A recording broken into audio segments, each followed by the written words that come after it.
আসসালামু আলাইকুম সবাইকে, আশা করি সকলেই ভালো আছেন। বন্ধুগণ, আজকের এই ভিডিওটিতে আমি আপনাদেরকে একটি ইমোর চমৎকার সেটিং শেয়ার করব।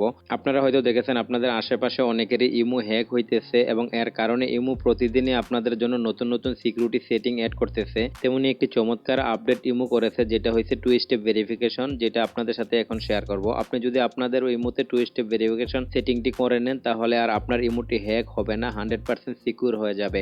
তো এর জন্য প্রথমেই আপনি প্লে স্টোরে গিয়ে আপনার ইমো অ্যাপ্লিকেশনটাকে আপডেট করে নেবেন। তারপরে আপনি আপনার ইমোটাকে ওপেন করবেন। ওপেন করার পরে এখানে দেখেন যে প্লাসের আইকনটা আছে, এটাতে ক্লিক করবেন। করার পরে এখানে মোর আছে, এটাতে ক্লিক করবেন। করার পরে এখানে দেখেন সেটিং আসছে, এটাতে ক্লিক করবেন। তারপরে এখানে দেখেন অ্যাকাউন্ট এন্ড সিকিউরিটি আছে, এটাতে ক্লিক করবেন। করার সাথে সাথে দেখেন এখানে উপরে টু স্টেপ ভেরিফিকেশন চলে আসছে, তো আপনি এটাতে ক্লিক করেন। তারপরে এখানে দেখেন টু স্টেপ ভেরিফিকেশন আসছে, তো আপনি এখান থেকে এটাকে অন করবেন। অন করার পরে এখানে ওকে ক্লিক করবেন। তারপরে এখানে দেখেন লেখা আছে সেট এ ট্রাস্ট ডিভাইস, তো আপনি এটাতে ক্লিক করবেন। তারপরে এখান থেকে আপনি সেট নাও এ ক্লিক করবেন। করার সাথে সাথে এখানে পারমিশন চাইতেছে, আপনি এখান থেকে পারমিশন দিয়ে দিবেন।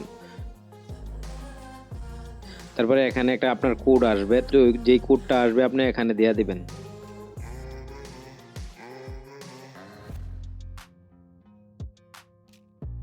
দেখেন এখানে কিন্তু এটা কিন্তু ভেরিফাইড হয়ে গেছে। তো আমি আমার এই অ্যাকাউন্টটা যদি অন্য কোনো ওখান থেকে যদি লগ ইন করতে যায়, তো অবশ্যই আমার এখানে একটা নোটিফিকেশন আসবে। তখন আমি এখান থেকে যদি ইয়েস করে দিই, তাহলে কিন্তু অন্য যে কোনো ডিভাইসে এটা ওপেন করতে পারবে। আর যদি ইয়েস না করি, তাহলে কিন্তু আর ওপেন করতে পারবে না। তো এইভাবে আপনি খুব সহজে আপনার রিমোটটাকে আরও সিকিউর করতে পারবেন। আশা করি ভিডিওটি আপনাদের ভালো লেগেছে। যদি ভালো লাগে তাহলে চ্যানেলটিকে সাবস্ক্রাইব করবেন, লাইক শেয়ার কমেন্ট করবেন। ধন্যবাদ।